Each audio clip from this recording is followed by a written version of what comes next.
How are you all? Welcome to Uncover Chemistry. Today I am going to give you idea about splitting pattern in NMR spectroscopy and how it helps us in predicting molecular structures in a better way. So far we have read many things related to NMR spectroscopy. We have seen how NMR peaks look like and how those chemical shift values actually help us in predicting molecular structures. So if you haven't watched my earlier videos, go to my channel and watch those and come to this video. It will give you a better understanding. And also, if you haven't subscribed my channel, please subscribe and watch this video till then. So without further ado, let's start this video. So here, today we are going to see the splitting pattern in this molecule, CH3, CH2Br. We have already saw the NMR spectrum of this molecule in my previous class. So हम लोग को पता है यहाँ पे इसका NMR देखने को कैसे मिलता है. इसका 0 में आता है TMS और CH3 ये रहा A और ये रहा B का पीक. दो पीक आएगा यहाँ से. इसका पीक आएगा पकड़ लो 3.1 के आसपास और इसका पीक आएगा पकड़ लो 1.3 के आसपास. 1.3 के आसपास. इसमें कितना आएगा? ये रहा तुम्हारा B का पीक, ये रहा A का पीक. B में टोटल कितना हाइड्रोजन? 2 हाइड्रोजन. A में कितना हाइड्रोजन? 3 हाइड्रोजन. तो इतना हम लोग को पता था, पहले से पता था. हमेशा याद रखना यहाँ से हम लोग को क्या क्या आइडिया मिल रहा है. यहाँ से हम लोग को नंबर ऑफ पीक से आइडिया मिलता है, टोटल कितना number of different types of proton है, इंटीग्रेशन वैल्यू से आइडिया मिलता है कितना प्रोटॉन है each type of different environment में, और केमिकल शिफ्ट वैल्यू से आइडिया मिलता है electronic environment around that proton. तो ये तीन इंफॉर्मेशन हम लोग को अभी तक एनएमआर से मिल रहा था. तो आज हम लोग स्प्लिटिंग पैटर्न में देखेंगे एक और एडिशनल इंफॉर्मेशन मिलेगा. वो कैसे मिलेगा वो हम लोग देखेंगे. याद रखना उससे पहले हमेशा जब भी हम लोग एनएमआर करते हैं मैंने पहले ही बोला हम लोग एक सॉल्वेंट यूज करते हैं, आइदर CdCl3 और DMSO(D6). तो याद रखना यहाँ पे अगर हम लोग CdCl3 यूज करेंगे एक रेसिडुअल पीक आएगा 7.27 के आसपास. अगर हम लोग DMSO यूज करेंगे, ये रहा CdCl3 का पीक, अगर DMSO यूज करेंगे तो आएगा 2.5 के आसपास. तो ये जो सॉल्वेंट पीक होता है ना, ये हम लोग ध्यान नहीं देते. ये एनएमआर में हमेशा आएगा, जो भी सॉल्वेंट यूज करेंगे सॉल्वेंट का एक पीक आएगा ही. अभी तुम लोग बोलोगे मैंने लास्ट क्लास में बोला था कि सॉल्वेंट इस रेंज में नहीं आता क्योंकि ड्यूटेरियम इस रेंज में एब्जॉर्ब नहीं करता. डेफिनेटली ड्यूटेरियम एब्जॉर्ब नहीं करता, लेकिन हमेशा याद रखना जब भी हम लोग CdCl3 बनाएंगे उसमें एक रेसिडुअल CHCl3 रहेगा ही, हमेशा रहेगा. हम लोग DMSO(D6) बना रहे हैं ना, तो इसमें कुछ प्रोटॉन वाला ये वाला भी रहेगा, इसमें ये वाला भी इसमें रहेगा, इसका टेंशन मत करो. तो ये वाला रहेगा, एक्चुअली यहां से पीक आ रहा है, जैसे ये CHCl3 से आ रहा है ये भी कहां से आ रहा है? जो रेसिडुअल CHCl3 प्रेजेंट है CdCl3 में वहां से आ रहा है. एक्चुअली बहुत ही कम है, इसीलिए ये रहने से भी कुछ प्रॉब्लम नहीं होता. और मशीन भी इसका इंटीग्रेशन हम लोग को नहीं दिखाता, उसको पता चलता है ये सॉल्वेंट का पीक है. तो ये क्यों 7.27 में आ रहा है CHCl3? अरे वेरी सिंपल, CH4 कहां पे आता है? वहां पे आता है. तो अगर CH4 के जगह पे हम लोग CH3 एक Cl लगा देंगे, ये कहां पे आएगा? 3 के आसपास आएगा.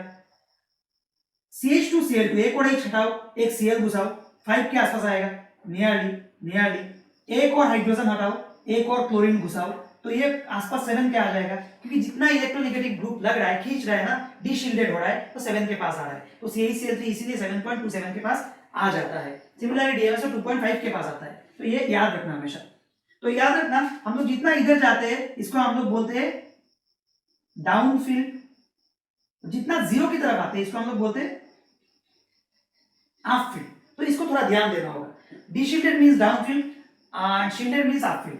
तो ये वर्ड्स इंपॉर्टेंट है इसलिए मैं यहाँ पे दिखा रहा हूँ. तो ये तो क्या इसका एनएमआर पीक. अभी स्प्लिटिंग पैटर्न क्या है? स्प्लिटिंग पैटर्न अभी तुम लोग पूरा रट्टा मारो, मैं जो बोल रहा हूँ इसको दिमाग में घुसा दो. इसका रीजन मैं धीरे धीरे बोलूंगा, इसी क्लास में बोलूंगा, बने रहो मेरे साथ. तो याद रखना हमेशा, जैसे ए कार्बन, ए मतलब कौन सा? ये वाला CH3, ये तो अभी एक पीक दिख रहे हैं ना. अगर इसका हाई रिजोल्यूशन स्पेक्ट्रम हम लोग देखेंगे, हाई रिजोल्यूशन स्पेक्ट्रम, तो इसमें हम लोग एक पीक नहीं देखेंगे, इसमें हम लोग टोटल देखेंगे ऐसे, टोटल 3 देखेंगे ऐसे, जिसका रेशियो का इंटेंसिटी होगा 1:2:1. ये 3 में क्यों भाग हुआ ये मैं बोल रहा हूं. इसका इंटेंसिटी 1:1 क्यों है ये भी मैं बोल रहा हूं. बी का जो प्रोटॉन है, बी कौन सा है? ये वाला. ये स्प्लिट होगा कुछ इस तरह 1:3:3:1. मतलब ये हो गया क्वार्टेट, ये हो गया, इसको क्वार्टेट बोलते हैं, इसको बोलते हैं ट्रिपलेट. हम लोग धीरे धीरे इन लोग का नाम सीखेंगे. अगर 2 हुआ तो डबलेट, 3 हुआ ट्रिपलेट, 4 हुआ क्वार्टेट. तो ऐसे हम लोग सीखेंगे धीरे धीरे, डोंट वरी. तो ये कैसे हुआ हमेशा याद रखना. ये किसका था? ये था CH3 का ए का, ये था B का CH2 का, तो ए का पीक मतलब ये, तो ए का एक पीक आया था। हम लोग को सिर्फ एनवायरनमेंट में कितना प्रोटॉन है देखना है।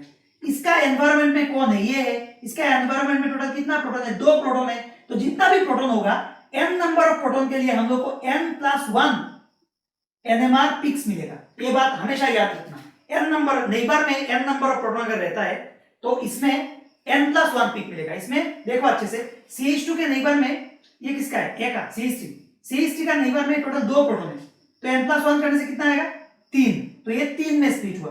अभी देखो अगर CH3 का देखेंगे, CH3 मतलब सॉरी ये CH3 का, ये CH3 का, हाँ अभी CH2 का देखो, CH2 का नेबर में कितना है, 3 प्रोटॉन है, तो ये स्प्लिट होके 4 में 4 बार स्प्लिट हुआ। देखो टोटल क्वार्टेट हो गया ये, तो 4 जो स्प्लिट हुआ इसका इंटेंसिटी क्या है, 1:3:3:1, और इसका इंटेंसिटी 1:2:1। तो हमेशा याद रखना है जिसका हम लोग स्प्लिटिंग कर रहे हैं उसका नेबर कार्बन को देखना है, उसमें कितना हाइड्रोजन है, उसका जितना भी हाइड्रोजन होगा जस्ट 1 ऐड कर दो।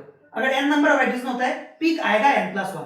इसमें देखो CH3 का स्प्लिटिंग हुआ, इसका प्रोटॉन के नंबर ऑफ मतलब इसका प्रोटॉन नंबर कितना है उसके ऊपर डिपेंड करके CH2 का स्प्लिटिंग हुआ। याद रखना जनरली स्टूडेंट कहां पे गलती करते हैं, CH2 का स्प्लिटिंग होगा CH3 का प्रोटॉन को देख के, CH2 का प्रोटॉन को देख के नहीं, नेबर में जो प्रोटॉन है उसको देख के। इसको बोलते हैं spin spin spin spin splitting और कपलिंग। ये कैसे हो रहा है मैं बोल रहा हूं, इसका केमिस्ट्री बिहाइंड मैं तुम लोगों को बोल रहा हूं। अभी याद रखो n नंबर ऑफ प्रोटॉन के लिए n+1 पीक आएगा और इंटेंसिटी कुछ इस तरह होगा। अभी किसका इंटेंसिटी कैसे होगा वो हम लोग को बोल के देगा। इसका जो इंटेंसिटी क्या होगा ये हम लोग को कौन बोल के देगा पता है, ये बोल के देगा coefficient of binomial expansion, coefficient of binomial expansion of order n, जो हम लोगों ने मैथ्स में पढ़ा था 1+x⁴n, एंड इसको अरेंज किया जाता है यूजिंग पास्कल्स ट्रायंगल। अभी पास्कल्स ट्रायंगल क्या है ये हम लोग को याद रखना होगा। पास्कल ट्रायंगल याद रखने से पूरा इंटेंसिटी हम लोग को याद रहेगा। अभी मैं तुम लोग को दिखाने जा रहा हूं पास्कल ट्रायंगल क्या है एक्चुअली। तो स्प्लिटिंग पैटर्न तो समझ में आया, ये मैं धीरे धीरे और डिस्कस करूंगा, डोंट वरी। तो पास्कल ट्रायंगल कुछ इस तरह है, अगर यहाँ पे हमारा नंबर ऑफ प्रोटॉन्स है मतलब neighbouring protons, number of NMR signal और NMR लाइन, और यहाँ पे आएगा intensities, pascal intensities. Pascal triangle हम लोग को इंटेंसिटी के बारे में आइडिया देता है। अगर नेबरिंग में नंबर ऑफ प्रोटॉन 0 रहता है, नो स्प्लिटिंग, NMR में सिर्फ एक ही लाइन मिलेगा जिसका इंटेंसिटी 1 होगा। नेबर में अगर 1 प्रोटॉन होगा इसका होगा 2, नंबर ऑफ लाइन 2 होगा जिसको हम लोग डबलेट बोलते हैं, जिसका इंटेंसिटी 1:1 होगा। अगर नंबर ऑफ प्रोटॉन 2 होता है, नंबर ऑफ लाइन 3 होगा, n+1 rule, number of line 3 होगा जिसका इंटेंसिटी होगा 1:1। Number of proton 3, number of line 4, intensity 1:3:1। Number of proton 4, number of line 5, intensity 1:4:6:1:4:6:4:1। समझ में आया? अभी देखो अगर नंबर ऑफ प्रोटॉन 5 रहता है, नंबर ऑफ लाइन होगा 6, तो इसका क्या होगा, इसका होगा 1 5 10 10 5 1 1 2 3 4 5 6, देखो 6 लाइन, उसका इंटेंसिटी कुछ इस तरह होगा। यहाँ पे 5 लाइन इंटेंसिटी 1 2 3 4 5, देखो 5 लाइन इंटेंसिटी 1 4 6। अगर इसको मैं ड्रॉ करूंगा देखने में कुछ इस तरह होगा 1 4 6, उसके बाद फिर से 4 फिर से 1, देखो 1 4 6 4 1, इंटेंसिटी कुछ इस तरह होगा। तो हमेशा याद रखना कोई भी प्रोटॉन का स्प्लिटिंग जब 5 लाइन में होगा मतलब उसका नेबरिंग में कितना प्रोटॉन होना पड़ेगा, 4 प्रोटॉन होना पड़ेगा, याद रखना। ओके, तो इतना समझ में आया। अभी अगर 6 प्रोटॉन होगा 7 में स्प्लिट होगा, इसका इंटेंसिटी क्या होगा 1 6 15 20 15 6 1, ऐसे घूम के आता है 1 6 15 20 15 6 1। तो ये रहा हमारा पास्कल ट्रायंगल जो हम लोग को इंटेंसिटी के बारे में आइडिया देता है, और कितना प्रोटॉन होने से नंबर ऑफ लाइन क्या होगा ये तुम लोग को पता चल गया n+1 रूल से। तो हम लोग ने देख लिया कैसे इथाइल ब्रोमाइड में स्प्लिटिंग होता है, और ये किसके ऊपर डिपेंड करता है, नेबरिंग में कितना प्रोटॉन है उसके ऊपर डिपेंड करता है। इसका केमिस्ट्री क्या है मैं अभी बोलूंगा तुम लोग को, इसका टेंशन मत लो, इतना तो समझ में आ गया। Okay, now we are going to see how and why this splitting happens in ethyl bromide or in any molecule, what is the chemistry behind it. So ये बहुत ही सिंपल सा एक चीज है, ये स्प्लिटिंग क्यों होता है अभी हम लोग ये देखेंगे. तो जस्ट इमेजिन यहाँ पे हम लोग को पता है ये CH3 कितने में स्प्लिट होता है, ये CH3 ट्रिपलेट में स्प्लिट होता है और ये CH2 क्वार्टेट में स्प्लिट होता है. क्यों? बिकॉज ऑफ इसके एनवायरनमेंट में 3 प्रोटॉन है, इसके एनवायरनमेंट में 2 प्रोटॉन है. ये हम लोगों ने डिस्कस ऑलरेडी कर लिया. ये क्यों? अभी हम लोग देखेंगे ये CH3 क्यों ट्रिपलेट होता है. देखो पकड़ लो, ये CH2 है, CH2 ही है ये, इसका टोटल नंबर ऑफ प्रोटॉन है 2. तो 2 प्रोटॉन का जो अलाइनमेंट है कुछ इस तरह हो सकता है, मतलब 2 अपवर्ड डायरेक्शन में 2 प्रोटॉन रह सकता है. हम लोग देखेंगे 2 प्रोटॉन की मतलब कितना टाइप का अलाइनमेंट कर सकता है. तो एक होता है दोनों का अपवर्ड, एक होता है दोनों का डाउनवर्ड. एक और अलाइनमेंट पॉसिबल है, एक अपवर्ड एक डाउनवर्ड. एक और अलाइनमेंट पॉसिबल है, ये डाउनवर्ड ये अपवर्ड. टोटल कितना अलाइनमेंट पॉसिबल हुआ? 4 अलाइनमेंट पॉसिबल हुआ. और अच्छे से देखो 4 अलाइनमेंट से अगर इसका डीजेनरेसी देखेंगे, डीजेनरेसी अगर देखेंगे हम लोग, डीजेनरेसी मतलब एनर्जी, मतलब ये दोनों का देखो, ये इस एनर्जी में सिर्फ एक ही टाइप का अलाइनमेंट है, इस एनर्जी में सिर्फ एक ही टाइप का एनर्जी मतलब अलाइनमेंट है. ये दोनों का अच्छे से देखो, ये दोनों का एनर्जी सेम ही है. तो इस डिजेनरेसी लेवल में टोटल कितना है? 2 है. क्योंकि दोनों का एनर्जी क्यों सेम है? इसका अगर हम लोग समेशन मैग्नेटिक मोमेंट वैल्यूज देखेंगे, इसका मैग्नेटिक मोमेंट आएगा +1, इसका मैग्नेटिक मोमेंट आएगा -1, इसका मैग्नेटिक मोमेंट आएगा 0, इसका मैग्नेटिक मोमेंट आएगा 0. तो देखो मतलब ये एनर्जी किसके ऊपर डिपेंड करता है? मैग्नेटिक मोमेंट के ऊपर. ऑब्वियसली मतलब डिफरेंट मैग्नेटिक मोमेंट मतलब डिफरेंट उसका अलाइनमेंट है ऑब्वियसली. तो यहाँ पे देखो हमारे पास टोटल 4 अलाइनमेंट मिला, उसमें से 2 अलाइनमेंट एग्जैक्टली इक्वल है एक्चुअली, क्योंकि दोनों का स्पिन देखो, दोनों का स्पिन 0 0 प्लस और माइनस ऑफ 0 0, इसका स्पिन +1 इसका स्पिन -1. लेकिन ये दोनों का क्या है? मैग्नेटिक मोमेंट सेम है लेकिन ऑपोजिट डायरेक्शन में है. ये याद रखना, दोनों का मैग्नेटिक मोमेंट सेम ही निकला 1 1, लेकिन दोनों का ऑपोजिट डायरेक्शन में है. तो इतना समझ में आ गया CH2 के पास टोटल 3 टाइप ऑफ अलाइनमेंट है. हम लोग बोल सकते हैं 3 डिफरेंट मैग्नेटिक फील्ड है CH2 के पास, और वही मैग्नेटिक फील्ड एक लोकल मैग्नेटिक फील्ड क्रिएट करता है. लोकल मैग्नेटिक फील्ड क्रिएट करता है CH3 के ऊपर, CH3 के ऊपर. ये कैसे? देखो हम लोग को पता है ये हमारा CH3 का पीक है, तो हम लोग को पता है कब हम लोग का एनएमआर पीक मिलता है? जब एक्सटर्नल मैग्नेटिक फील्ड आता है, CH3 का प्रोटॉन के साथ इंटरेक्ट करता है, उसके बाद हम लोग को केमिकल शिफ्ट वैल्यूज मिलता है. तो अभी यहाँ पे सोचो, अभी CH3 के यहाँ पे स्पिन स्पिन कपलिंग हो रहा है बिटवीन CH2 का प्रोटॉन्स एंड CH3 का प्रोटॉन. स्पिन स्पिन कपलिंग हो रहा है. तो अभी अच्छे से देखो, तो यहाँ पे होने से क्या होगा? अभी CH3 का तो हम लोगों ने सोचा था प्रोटॉन का एक एनवायरनमेंट है, एक्सटर्नल मैग्नेटिक फील्ड आएगा, स्पिन फ्लिपिंग होगा, रेजोनेंस मिलेगा. लेकिन अभी CH3 के पास total 3 different local magnetic fields है. 3 डिफरेंट लोकल मैग्नेटिक फील्ड्स है. अभी जब एक्सटर्नल मैग्नेटिक फील्ड आएगा, वो अभी क्या क्या क्या फील करेगा? एक्सटर्नल मैग्नेटिक फील्ड जब CH3 के पास मतलब CH3 के अंदर आने का कोशिश कर रहा है, उसको 3 डिफरेंट मैग्नेटिक फील्ड को क्रॉस करके आना पड़ रहा है. समझ में आ रहा है? 3 डिफरेंट. इसीलिए ये अभी क्या हो गया? अभी ये ऐसे स्प्लिट हो गया, ट्रिपलेट में स्प्लिट हो गया. अभी ये बोलोगे ऐसा क्यों? अरे ये जो स्प्लिटिंग है ना, ये कुछ नहीं है, ये भी एक केमिकल शिफ्ट है. देखो अच्छे से, पहले एक पीक आना था, अभी 3 पीक हो रहा है. एक पीक स्प्लिट होके 3 पीक आ रहा है. मतलब क्या है? जो केमिकल शिफ्ट वैल्यूज है उसमें थोड़ा थोड़ा चेंजेस आ रहा है. अभी CH3 के पास 3 डिफरेंट मैग्नेटिक फील्ड आ गया. जब एक्सटर्नल मैग्नेटिक फील्ड आएगा, वो तीनों के साथ इंटरेक्शन करेगा, और वो तीनों के साथ इंटरेक्शन थोड़ा डिफरेंट ही होगा, क्योंकि तीनों का मैग्नेटिक फील्ड का स्ट्रेंथ सेम नहीं है.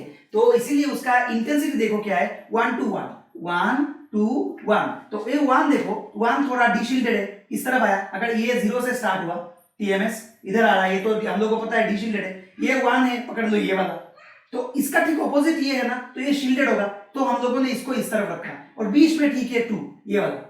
तो इसका इंटेंसिटी हो गया 1 to 1. तो ये समझ में आया क्यों? जब भी CH3 के प्रोटॉन के साथ हम लोग का एक्सटर्नल मैग्नेटिक फील्ड का इंटरेक्शन होता है, उसको 3 डिफरेंट लोकल मैग्नेटिक फील्ड को क्रॉस करके आना पड़ता है. वो 3 डिफरेंट लोकल मैग्नेटिक फील्ड कौन इंपोज करता है? CH2 इंपोज करता है. कैसे करता है? ऐसे करता है, मैंने दिखाया. टोटल 4 डिफरेंट अलाइनमेंट होता है, जहां पे 2 अलाइनमेंट एग्जैक्टली सेम है, और उसका इंटेंसिटी क्या है? 1 to 1 का इंटेंसिटी, क्योंकि हम लोग यहां से मिल रहा है, इसीलिए एक्चुअली स्प्लिट होता है. ये देखो पहले यहाँ पे था पीक, अभी थोड़ा स्प्रेड हो गया. देखो यहाँ पे थोड़ा डिस्टेंस बढ़ गया, तो ये थोड़ा डिशिल्डेड की तरफ गया, ये थोड़ा शिल्डेड की तरफ गया। तो यही एक्चुअली मतलब क्या है, केमिकल शिफ्ट वैल्यूज में थोड़ा थोड़ा चेंज आता है। पहले 1 पीक आना था, अभी 3 पीक आ रहा है। क्यों 3 पीक आ रहा है? क्योंकि CH3 का एनवायरनमेंट में 3 different local magnetic field create कर दिया। किसने? CH2 ने। इसीलिए अभी ये पीक टोटल 3 भाग में भाग हो गए। समझ में आया? वेरी सिंपल, इसीलिए स्प्लिटिंग होता है। अभी अगर मैं बोलूंगा कि अभी CH3 कैसे अपना स्पिन CH2 के ऊपर इंपोज करता है, देखो ये CH3 है। CH3 के पास टोटल स्पिन है 3 अपवर्ड हो सकता है और 3 डाउनवर्ड हो सकता है, एक अलाइनमेंट। दूसरा alignment upward upward and downward. अभी एक काम करते हैं, इसको अपवर्ड रखते, इसको डाउनवर्ड रखते, इसको अपवर्ड रखते, अभी इसको डाउनवर्ड, इसको अपवर्ड अपवर्ड रखते। तो ये अलाइनमेंट आ गया।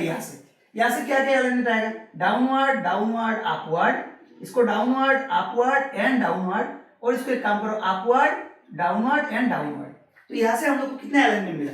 1 2 3 4 5 6 7 8 अलाइनमेंट मिला। Okay fine. अब इसका डिजेनरेसी चेक करो। अब इसका डिजेनरेसी अगर देखेंगे क्या आएगा, देखो डिजेनरेसी यहाँ पे आ रहा है। पहले इसका हम लोग समेशन ml निकाल लेते हैं। ml क्या आएगा इसका?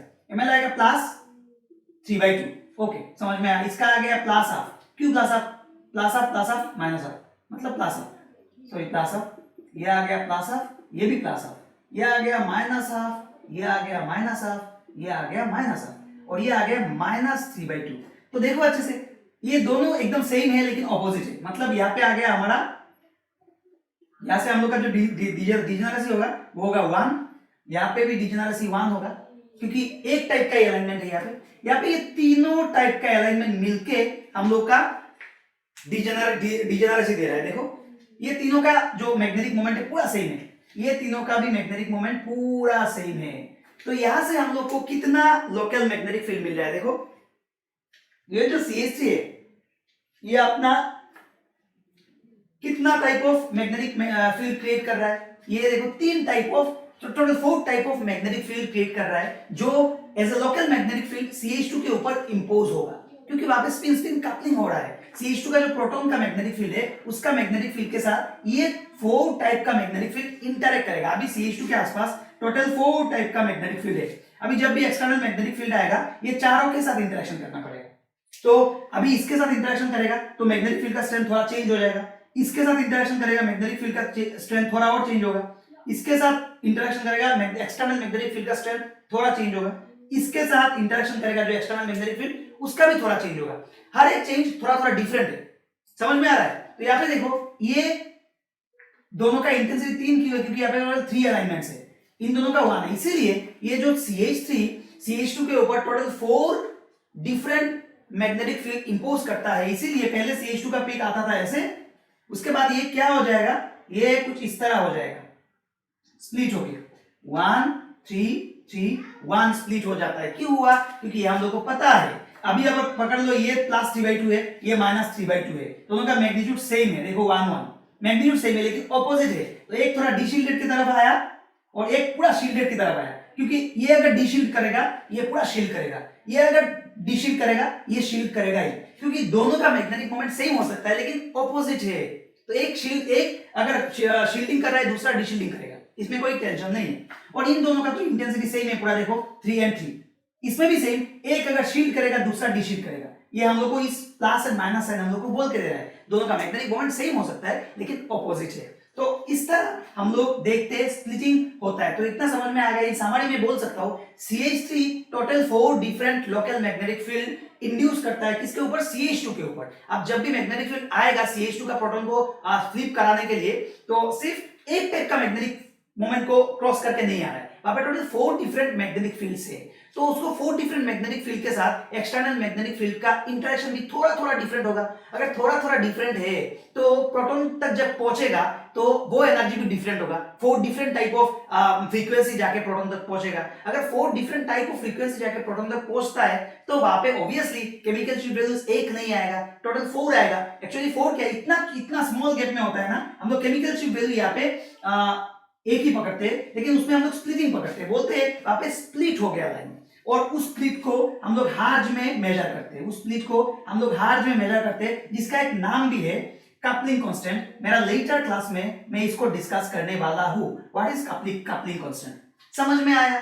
तो आई होप तुम लोग को ये अच्छे से समझ में आया कि कैसे एंड क्यों ये स्पिन स्पिन कपलिंग होता है एंड कैसे एनवायरनमेंट का प्रोटॉन उसका एनवायरनमेंट का प्रोटॉन को इफेक्ट करता है इन स्प्लिटिंग। तो आई होप तुम लोग को ये समझ में आ गया होगा। तो अभी पता चला ये CH2 इसको ट्रिपलेट में क्यों करता है, ये CH3 इसको क्वार्टेट में क्यों करता है। तो अभी हम लोग एक और डिफरेंट टाइप का मॉलिक्यूल देखेंगे उसमें, जिसमें हम लोग स्प्लिटिंग पैटर्न को पढ़ने वाले हैं। ठीक है, ओके।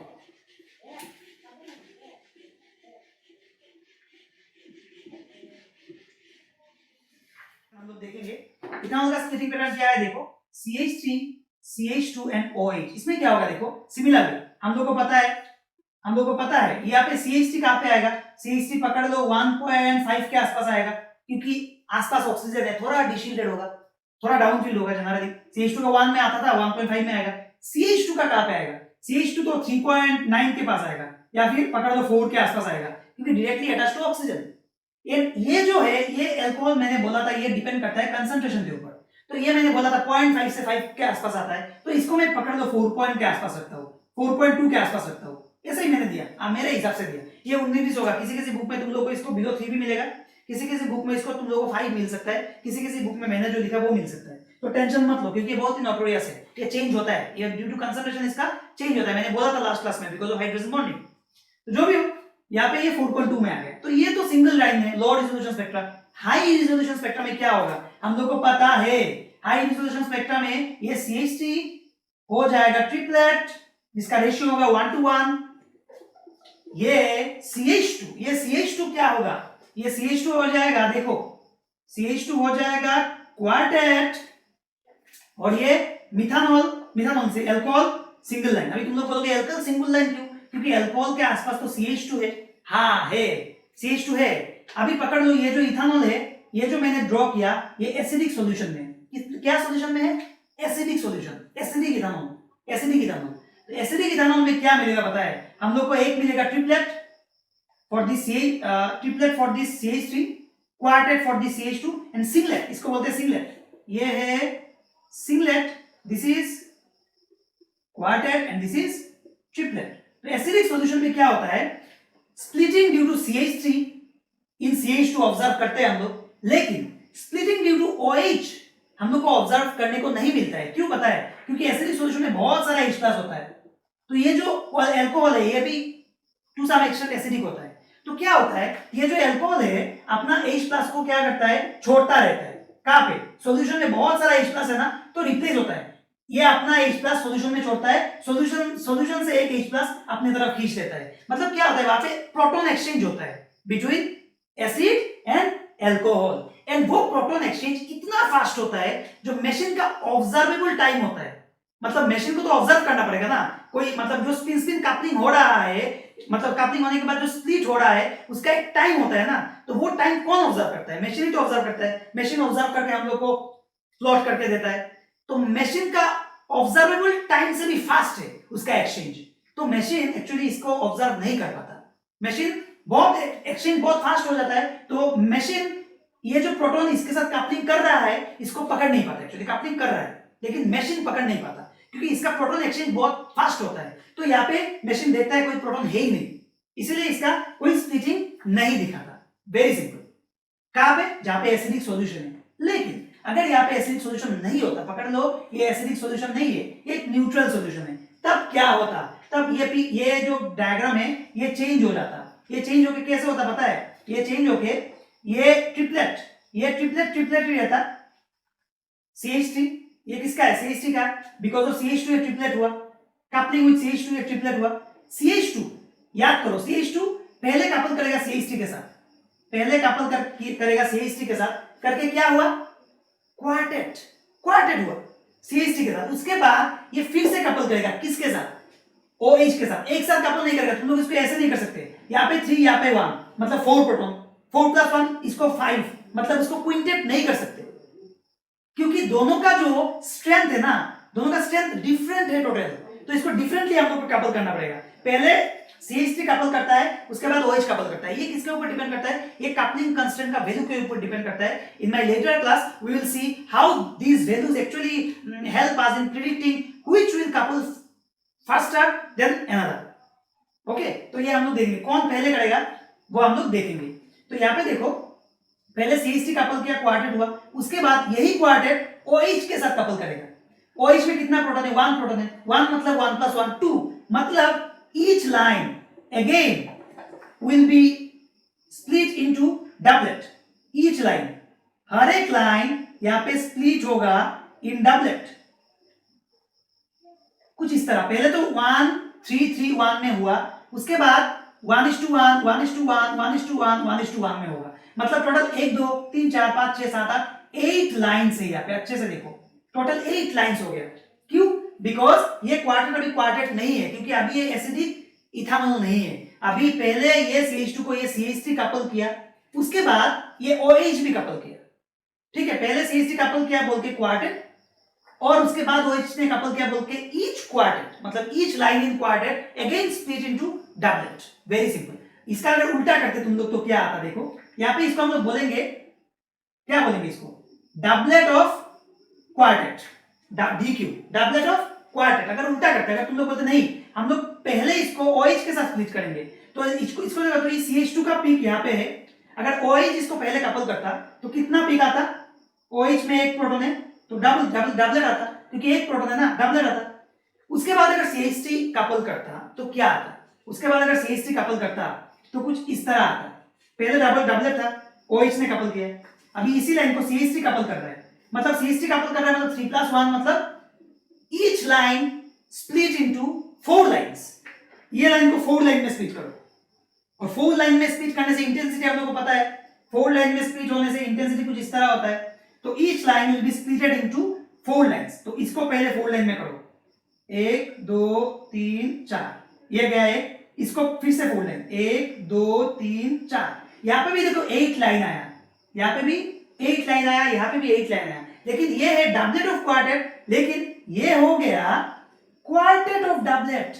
पहले डबलेट था, उसके बाद क्वार्टेट हुआ, तो ये हो गया क्वार्टेट ऑफ डबलेट, ये हो गया डबलेट ऑफ क्वार्टेट। तो दोनों में डिफरेंस है, लेकिन दोनों में डिफरेंस है। एनएमआर जब हम लोग प्रिडिक्ट करेंगे, ये एक बहुत ही अच्छा इंफॉर्मेशन हम लोग को देगा, तो इसको हम लोग को ध्यान देना होगा। यहाँ पे ये वाला नहीं होगा, यहाँ पे ये वाला होगा, क्योंकि CH3 पहले कपल करता है, उसके बाद OH कपल करता है। अभी देखो, अभी अगर यहाँ पे OH CH2 को कपल कर रहा है, डेफिनेटली CH2 भी OH को कपल करेगा। तो क्या है, OH का एक पीक आया था, CH2 में टोटल 2 पीक है, 2 + 1 मतलब 3 का इंटेंसिटी क्या होता है, 1 to 1। तो OH peak will be like this, 1 to 1। तो इन न्यूट्रल सॉल्यूशन ये पीक कुछ इस तरह होगा, एंड इन एसिडिक सॉल्यूशन ये पीक कुछ इस तरह होगा। मतलब न्यूट्रल सॉल्यूशन में हम लोग को मिल रहा है एक ट्रिपलेट, एक डबलेट ऑफ क्वार्टेट और एक ट्रिपलेट, और एसिडिक सॉल्यूशन में एक ट्रिपलेट मिल रहा है, एक क्वार्टेट मिल रहा है और एक सिंगलेट मिल रहा है। तो ये बहुत ही अच्छा एक इंफॉर्मेशन है, ये हम लोग को बोल के देगा इथानॉल एसिडिक सॉल्यूशन में है या फिर न्यूट्रल सॉल्यूशन में है। ठीक है, समझ में आया प्रोडक्ट? तो आई थिंक तुम लोगों को ये सब अच्छा लगा होगा। अभी हम लोग एक मॉलिक्यूल देखेंगे, उसका हम लोग ट्राई करेंगे, कोशिश करेंगे कितना स्प्लिटिंग हो रहा है और उससे हम लोग को क्या क्या इंफॉर्मेशन मिल रहा है, वो हम लोग अभी देखेंगे। ठीक है, ओके ओके। तो अभी देखो, अभी का जो एक एग्जांपल है, हम लोग एक एग्जांपल देखेंगे जहां पे हम लोग एक मॉलिक्यूल दिया हुआ है हम लोग का, और उसका एनएमआर हम लोग को प्रिडिक्ट करना है। Very simple. तो ये है हमारा मॉलिक्यूल, उसका एनएमआर हम लोग को ड्रॉ करना है। अभी हम लोग को पता है कैसे एनएमआर प्रिडिक्ट करते हैं और इसमें क्या क्या इंपॉर्टेंट है। तो फर्स्ट ऑफ ऑल इसका हम लोग को केमिकल शिफ्ट वैल्यूज प्रिडिक्ट करना है, जो तुम लोग को आता है। ये CH2 कहां पे आएगा, ये CH2 करीब करीब आ जाएगा 4 के आसपास, पकड़ लो 3.9, क्योंकि ये डायरेक्टली ऑक्सीजन के साथ कनेक्टेड है। तो ये आ गया A प्रोटॉन, तो ये आ गया A प्रोटॉन। अभी आएगा B कौन सा है, ये आएगा, क्योंकि ये दोनों ही CH3 है। CH3 का एक्चुअल वैल्यू 1 के आसपास है, लेकिन ये डायरेक्टली CO के साथ कनेक्टेड है, which is connected to oxygen, तो ये काफी डिशिल्डेड हो जाएगा। 1 में आना था, ये पकड़ लो कहां पे आ जाएगा, ये आसपास 2.1 के आसपास आ जाएगा। कहां पे आएगा, 2.1 के आसपास आ जाएगा, और ये काफी शील्डेड है क्योंकि it is connected to normal CH2। हालांकि यहाँ पे एक ऑक्सीजन भी है, इसलिए इसको हम लोग 1 ना देके इसको 1.2 या फिर 1.3 तुम लोग दे सकते हो। ये है हमारा केमिकल शिफ्ट वैल्यूज। तो हम लोग को यहाँ से क्या क्या इंफॉर्मेशन मिल रहा है, ये रहा B, ये रहा C। हम लोग को यहाँ से टोटल 3 इंफॉर्मेशन मिल रहा है। देखो, नंबर ऑफ पिक से मिल रहा है यहाँ पे टोटल कितना टाइप का प्रोटॉन है। ओके, यहाँ से ये पिक देख के हम लोग को पता लग गया यहाँ पे टोटल 3 डिफरेंट टाइप का प्रोटॉन है। इंटीग्रेशन वैल्यू से क्या मिलता है, यहाँ पे 2 प्रोटॉन, यहाँ पे 3 प्रोटॉन, यहाँ पे 3 प्रोटॉन। इंटीग्रेशन वैल्यू से इतना पता चला कि ये पिक 2 प्रोटॉन के लिए है, ये पिक 3 प्रोटॉन के लिए है, ये पिक 3 प्रोटॉन के लिए। तो हम लोग को इतना पता चल गया ईच एनवायरनमेंट में कितना कितना प्रोटॉन है, ये भी पता चल गया। और last but not the least कि केमिकल शिफ्ट वैल्यू से हम लोग को क्या आइडिया मिल रहा है। केमिकल शिफ्ट वैल्यू से हम लोग को क्या आइडिया मिलता है, उससे हम लोग को आइडिया मिलता है electronic environment around each proton. तो हम लोग को टोटल 3 इंफॉर्मेशन मिल रहा है। अभी हम लोग यहाँ पे देखेंगे स्प्लिटिंग, वो हम लोग को क्या एडिशनल इंफॉर्मेशन देता है, हम लोग वही देखेंगे। तो देखो अगर मैं इसको स्प्लिट करता हूं तो क्या आएगा, अच्छे से समझने का कोशिश करो। तो अगर स्प्लिट करेंगे तो ये अभी हम लोग को पूरा पता है कैसे स्प्लिटिंग होता है। देखो अगर देखो ये CH2 प्रोटॉन, CH2 प्रोटॉन के एनवायरनमेंट में टोटल कितना है, इधर कोई प्रोटॉन है क्या, कोई प्रोटॉन नहीं है, इधर 3 प्रोटॉन है। मतलब ये CH2 प्रोटॉन स्प्लिट होगा कुछ इस तरह, एक क्वार्टेट में स्प्लिट होगा, क्योंकि यहाँ पे 3 प्रोटॉन है तो ये क्वार्टेट हो जाएगा, 3 प्रोटॉन है तो ये क्वार्टेट हो जाएगा, क्योंकि 3 + 1 पास्कल ट्रायंगल 4 मतलब 1 3 3 1 उसका रेशियो। इसका एनवायरनमेंट में 2 प्रोटॉन है, मतलब ये हो जाएगा हमारा ट्रिपलेट, क्योंकि 2 प्रोटॉन है, 2 + 1 3 n+1 रूल। तो ये वाला CH3 जो B वाला CH3 है, ये B नहीं है, ये C है। तो ये जो C वाला CH3 है, C वाला CH3 होगा ट्रिपलेट। और ट्रिपलेट क्यों हुआ पता चला, क्योंकि इसका एनवायरनमेंट में 2 प्रोटॉन है। और B वाला प्रोटॉन, B वाला जो CH3 है 2.1 में या फिर 2.2 में, इसके आसपास कोई प्रोटॉन नहीं है, तो यहाँ पे हम लोग को मिलेगा सिंगलेट। तो ये आ गया हमारा क्या, क्वार्टेट, ये आ गया सिंगलेट, ये आ गया ट्रिपलेट। तो यहाँ से टोटल हम लोग को 3 डिफरेंट टाइप ऑफ पिक मिल रहा है, 3 डिफरेंट टाइप ऑफ स्प्लिटिंग। तो यहाँ से हम लोग को क्या इंफॉर्मेशन मिलता है, तुम लोग बोलो। यहाँ से हम लोग को इंफॉर्मेशन पहले क्या मिल रहा था, नंबर ऑफ पिक से मिल रहा था कितना टाइप ऑफ प्रोटॉन है, केमिकल शिफ्ट से मिल रहा था इलेक्ट्रॉनिक एनवायरनमेंट, और इंटीग्रेशन वैल्यू से मिलता था कितना कितना हाइड्रोजन है। अभी स्प्लिटिंग से क्या मिल रहा है पता है, स्प्लिटिंग से हम लोग को आइडिया मिल रहा है जो प्रोटॉन का हम लोग पिक देख रहे हैं उसका एडजेसेंट में कितना प्रोटॉन है। वेरी सिंपल, इसीलिए splitting is most important. Splitting हम लोग को कनेक्टिविटी के बारे में आइडिया देता है। मतलब ये प्रोटॉन देखो, यहाँ से हम लोग को क्या पता चल रहा है, यहाँ से हम लोग को पता चल रहा है 2 CH3 है यहाँ पे और एक CH2 है, और जो CH2 है उसके आसपास एक 3 प्रोटॉन वाला कुछ लगा हुआ है, क्योंकि नहीं तो ये क्वार्टेट नहीं होता। यहाँ पे जो CH2 है उसके आसपास 3 प्रोटॉन वाला कुछ लगा हुआ है, नहीं तो ये क्वार्टेट नहीं होता। इसलिए हम लोग बोल रहे हैं कि यहाँ पे एक CH2 ग्रुप है जिसके एडजेसेंट में एक CH3 कंफर्म है, नहीं तो ये क्वार्टेट नहीं होता। ये एक ऐसा CH3 है जिसके आसपास कोई प्रोटॉन वाला ग्रुप नहीं लगा है, अदरवाइज ये स्प्लिट करता है। यहाँ पे सिंगलेट है। ये एक ऐसा CH3 है जिसके आसपास 2 प्रोटॉन है, इसलिए ट्रिपलेट हुआ, नहीं तो ये ट्रिपलेट नहीं होता। तो हम लोग इजीली बोल सकते हैं कि ये कंपाउंड का एनएमआर स्पेक्ट्रम ये है। तो क्या दिया हम लोग को आइडिया, स्प्लिटिंग ने हम लोग को क्या आइडिया दिया एडिशनल। स्प्लिटिंग हम लोग को बोल के देता है कोई भी प्रोटॉन का एडजेसेंट में कितना प्रोटॉन है, वो आइडिया हम लोग को देता है। तो आज के बाद हम लोग को पता चल गया टोटल 4 टाइप ऑफ आइडिया हम लोग को मिलता है from NMR. First, number of peak से कितना टाइप ऑफ हाइड्रोजन है। सेकंड, इंटीग्रेशन से कितना कितना हाइड्रोजन है in each environment. Chemical shift value से इलेक्ट्रॉनिक एनवायरनमेंट अराउंड न्यूक्लियस। और स्प्लिटिंग से मिलता है information about the adjacent carbon atom. Very simple. तो अभी बोलो, ये आ गया इसका पीक, समझ में आ गया। अभी पकड़ लो, हम लोग को ये एनएमआर पीक देके दिया और यहाँ पे बोला C4H8O2, इसका ही मॉलिक्यूलर फॉर्मूला मैंने ड्रॉ किया। ये मॉलिक्यूलर फॉर्मूला दिया और ये एनएमआर स्पेक्ट्रम हमारे पास है और बोला स्ट्रक्चर ड्रॉ करो। तो कैसे करोगे, वेरी सिंपल। हम लोग को C4H8O2 दिया और ये एनएमआर स्पेक्ट्रम दिया। तो ये एनएमआर स्पेक्ट्रम देके हम लोग को पता चला यहाँ पे एक 4 के आसपास एक पीक है जो क्वार्टेट है। 4 के आसपास कौन हो सकता है, 4 के आसपास क्वार्टेट है, ऑक्सीजन भी है, कार्बन है, हाइड्रोजन और कुछ नहीं है। तो मतलब एक CH2 ग्रुप हो सकता है जिसके आसपास ऑक्सीजन होगा, ठीक है, क्योंकि CH2 इतना दूर जाता है 4 के आसपास। और ऊपर से ये 2 प्रोटॉन वाला है, ऊपर से ये 2 प्रोटॉन वाला है, ये 3 प्रोटॉन वाला है, ये 3 प्रोटॉन वाला है। तो 2 प्रोटॉन वाला CH2 ही होगा, क्योंकि तुम लोग बोल सकते हो ऐसा भी तो हो सकता है CH3 सिंगल बॉन्ड हो, नहीं, क्योंकि ये 2 प्रोटॉन वाला है इसलिए मैंने CH2 लिया। ओके, एक ऐसा CH3 है जिसके आसपास कौन है, जिसके आसपास कोई भी नहीं है, कोई भी प्रोटॉन नहीं है, कोई भी प्रोटॉन नहीं है, क्योंकि ये सिंगलेट है। तो कोई भी प्रोटॉन नहीं है मतलब क्या हो सकता है, कोई भी प्रोटॉन नहीं मतलब अभी इसको ऑक्सीजन दे सकते हैं क्या, नहीं, ऑक्सीजन देने से 2.1 में नहीं आएगा, 3 के ऊपर जाएगा। तो क्या देंगे इसको, तो यहां से टोटल 3 पीक आ रहा है ना, 3 पीक मतलब टोटल 3 कार्बन में हाइड्रोजन है। तो अभी एक और CH3 हमारे पास है, तो टोटल 1 2 3 CH3 हुआ, 4 कार्बन स्पीशीज है। 4 कार्बन स्पीशीज मतलब यहाँ पे एक ऐसा कार्बन है जिसके ऊपर कोई हाइड्रोजन नहीं है। तो क्या हो सकता है, एक CO ग्रुप हो सकता है, क्योंकि एक ऑक्सीजन अभी भी बाकी है, एक ऑक्सीजन यहाँ पे चला गया, एक ऑक्सीजन अभी भी बाकी है, CO ग्रुप। तो ये CO ग्रुप अगर हम लोग इसको लगाएंगे यहाँ पे CH3 के साथ, तो यहाँ पे 2.1 में एक पिक आ जाएगा। तो देखो मिल गया CH2O, ये वाला पिक आ गया, CH3CO, ये वाला पिक आ गया, और ये CH3 एक आइसोलेटेड CH3 है जिसके आसपास एक CH2 ग्रुप लगा हुआ है, जिसके आसपास एक CH2 ग्रुप लगा हुआ है। क्यों? क्योंकि ये ट्रिपलेट है, तो मतलब ये CH3 ये CH2 के साथ लगा हुआ है, कोई टेंशन नहीं है इसमें, वेरी सिंपल। और ये ऑक्सीजन के साथ, ये ऑक्सीजन के साथ अब ये कैसे लगा हुआ है, ये ऑक्सीजन के साथ ये लगा हुआ है क्या?